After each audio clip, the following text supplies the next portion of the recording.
അത് പരിഹരിക്കപ്പെടേണ്ടതാണ്.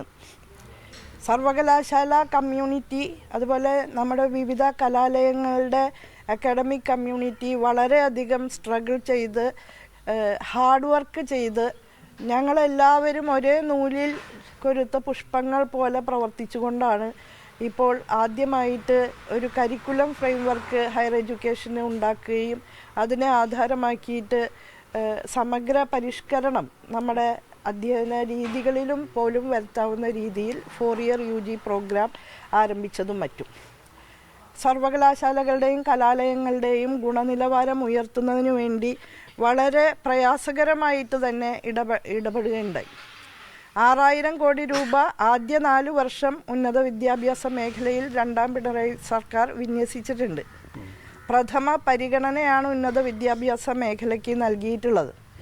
നാടിനു വേണ്ട ഉൽപ്പന്നങ്ങളും സേവനങ്ങളും എല്ലാം വികസിപ്പിക്കാൻ ഉന്നത വിദ്യാഭ്യാസ സ്ഥാപനങ്ങൾക്കുള്ള ഉത്തരവാദിത്വം തിരിച്ചറിഞ്ഞുകൊണ്ട് തന്നെ ഗവേഷണോന്മുഖ പ്രവർത്തനങ്ങളൊക്കെ ശക്തിപ്പെടുത്താനും ഗവേഷണ മേഖലയിൽ നല്ലതുപോലെ മുന്നേറാനുമൊക്കെയുള്ള പരിശ്രമങ്ങൾ ഈ കാലയളവിൽ നടന്നിട്ടുണ്ട്. അതിനെയൊക്കെ മുൻനിർത്തിയാണ് ദേശീയവും അന്തർദേശീയവുമായ എല്ലാ ഗുണനിലവാര പരിശോധനകളിലും നമ്മുടെ സർവകലാശാലകളും കലാലയങ്ങളും മികച്ച ഗ്രേഡിങ്ങും റാങ്കിങ്ങും എല്ലാം കരസ്ഥമാക്കി നല്ല തിളക്കമാർന്ന പ്രകടനം തന്നെ കാഴ്ചവെക്കുന്നത്. കേരള സർവകലാശാലയും മഹാത്മാഗാന്ധി യൂണിവേഴ്സിറ്റിയും NAAC അക്രഡിറ്റേഷനിൽ A++ ആണ് നേടിയിട്ടുള്ളത്. കുസാറ്റും കാലടി സർവകലാശാലയും കാലിക്കറ്റ് യൂണിവേഴ്സിറ്റിയും A+ നേടി. പൊതു സർവകലാശാലകളുടെ NIRF റാങ്കിംഗ് ലിസ്റ്റിൽ ആദ്യത്തെ 10-ൽ 2 സർവകലാശാലകൾ കേരളത്തിൽ നിന്നുള്ളതാണ്. ആദ്യത്തെ 1 ഡസൻ സ്ഥാപനങ്ങളെടുത്താൽ 3 സർവകലാശാലകൾ കേരളത്തിൽ നിന്നാണ്. NIRF റാങ്കിങ്ങിൽ ആദ്യ 300-ൽ 74 സ്ഥാപനങ്ങൾ കോളേജുകൾ കേരളത്തിൽ നിന്നാണുള്ളത്.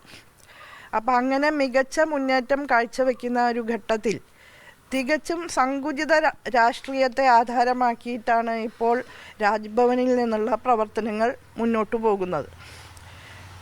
കേന്ദ്രതലത്തിൽ അഖിലേന്ത്യാ അടിസ്ഥാനത്തിൽ അവർ നടപ്പാക്കാൻ ഉദ്ദേശിക്കുന്ന കാവ്യവൽക്കരണ അജണ്ടയുടെ ഭാഗമായിട്ടാണ് കേരളത്തിലെ ഉന്നത വിദ്യാഭ്യാസ മേഖലയിൽ തങ്ങളുടെ പ്രത്യയശാസ്ത്രവും ആശയപരമായ പരിസരവും എങ്ങനെ ഒരുക്കിയെടുക്കാം എന്നുള്ള പരീക്ഷണം അവർ നടത്തുന്നത്. അത് കേരളത്തിൽ മാത്രമല്ല അവർ നടത്തുന്നത്, ഇന്ത്യയിലെമ്പാടും കേന്ദ്ര സർവകലാശാലകളിൽ ഉൾപ്പെടെ അറിവന്വേഷണങ്ങളെ തടസ്സപ്പെടുത്തുന്ന രീതിയിലും അന്ധവിശ്വാസങ്ങളും അനാചാരങ്ങളും പ്രചരിപ്പിക്കുന്ന രീതിയിലുമൊക്കെ ഒരു പിറകോട്ടടി കൊണ്ടുവരാനാണ് ഇവർ ശ്രമിക്കുന്നത്. അത് വളരെയധികം അപലപനീയമാണ്.